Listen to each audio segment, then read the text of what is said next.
Hi guys! So, samahan nyo kami sa Baguio trip namin nang wala kaming itinerary. Solid North Transit yung sinakyan namin. Meron silang charging port. Meron din silang CR. Malinis yung CR nila guys. And meron din silang free snacks.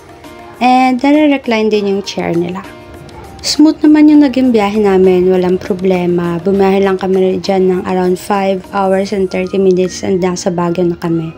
Tapos dumiretso lang kami sa accommodation. Ito yung view na accommodation namin. Book na sila guys. Maganda yan. And from sa accommodation, nag-jeep lang kami papuntang SM Baguio para mag-lunch. Dito kami nag-lunch sa Volante. Sobrang ganda ng view. Like, OA. So yun, ayan, ganyan yung view namin habang kumakain. And ang lamig niyan guys. And from SM, naglakad lang kami to Session Road. Medyo umaambon-ambon yan ng konti. So, wala masyadong yung mga artist-artist sa kalsada. And picture of course. From Session Road, naglakad kami ulit guys, papuntang Burnham Park. Puro lakad kami dito. So cute. Ay, tinan mo siya ginagawa niya. Cutie. Hi, Spider-Man! Wow! Talaga naman, gumaganong ka pa. Namasyal lang talaga kami dito sa Burnham Park. Hindi na kami nagbike kasi medyo maraming nagbabike and one street lang siya. So parang di namin ma-enjoy. Hindi na rin kami nag-swan boat. Mas in-enjoy na lang namin yung paligid. Naglakad-lakad kami dyan and kumain kami ng strawberry ice cream. And nag-picture-picture.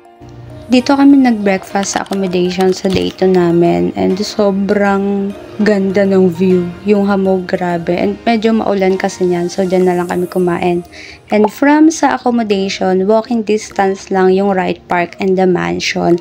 So, naglakad na lang kami dyan papunta sa Wright Park. Ayan. And then, bumili kami ng strawberry taho.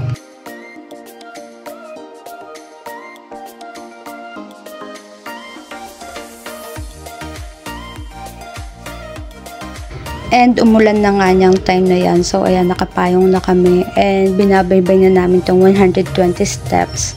And pagdating sa taas, ganito yung magiging view niya. Maganda rin siya, guys. Kaso nga lang maulan.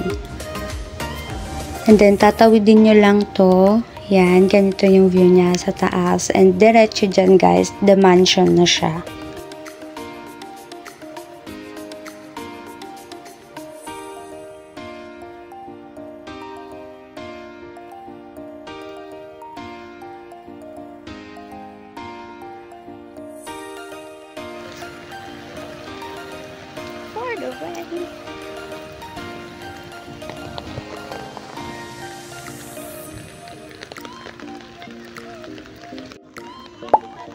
Open yung gate ng pagpunta namin dito kahit maulan. Kaso since maulan, so hindi kami makapagpa-picture ng maayos. Pero maganda naman siya guys.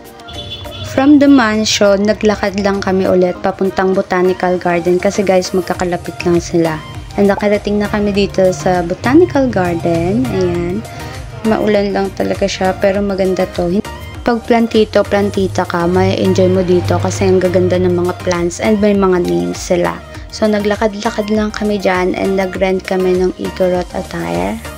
From Botanical, nag-jeep lang kami papuntang Mines View Park. May jeep mismo na dumadaan sa tapat lang mismo ng Botanical Garden. So, ayan, nakarating na kami dyan. And sobrang ganda ng view, guys. As in, worth it siya kahit umaambon, kahit masama ang panahon. Ang ganda niya.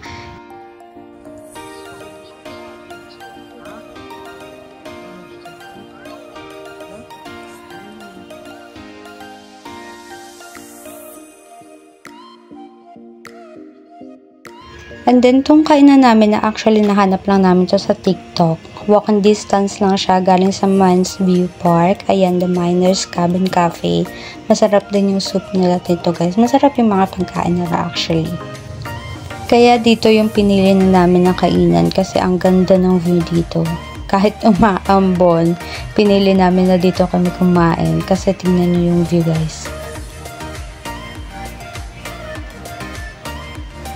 Ang ganda, diba? That's the view while you're eating.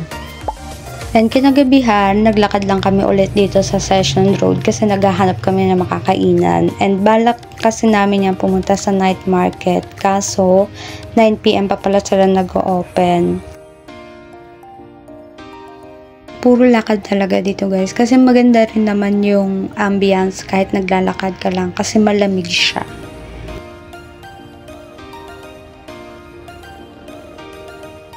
Diyan yung nangyari sa day 2 namin kasi yung day 3 namin wala na kaming nagawa buong araw kasi umulan siya ng malakas so hindi kami nakalabas ng umaga.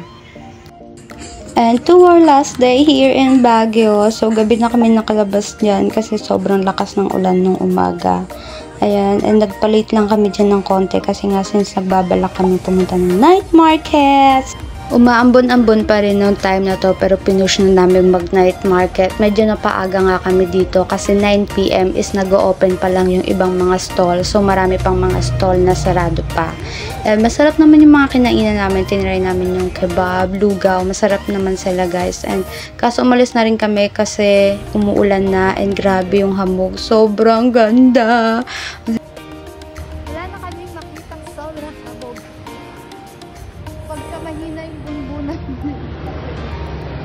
Pag mahina yung bunbunan mo, hindi ka And that's our trip here in Baguio. See you next travel. Thank you!